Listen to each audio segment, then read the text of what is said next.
معروف کاروباری اور سیاسی شخصیت حاجی نثار نے امان اللہ وٹو وزارت داخلہ اسلام آباد اور سید ندیم الحسن انسپکٹر اینٹی کرپشن کے اعزاز میں شاندار عشائیہ دیا۔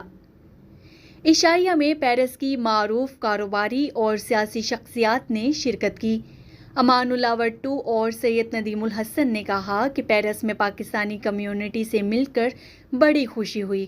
اوورسیز پاکستانی ہمارا فخر ہیں اور پاکستان کی ترقی میں اہم کردار ادا کر رہے ہیں۔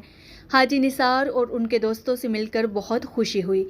عشائیہ میں حاجی نثار احمد، سردار ظہور اقبال، راجہ علی اصغر، چودھری عبدالقادر، چودھری یاسر مردان، نعیم چودھری، ماجی جٹ، آفتاب ریاض، ماسٹر یعقوب، محمد کامران، محمد عمران ریاض اور دیگر نے شرکت کی۔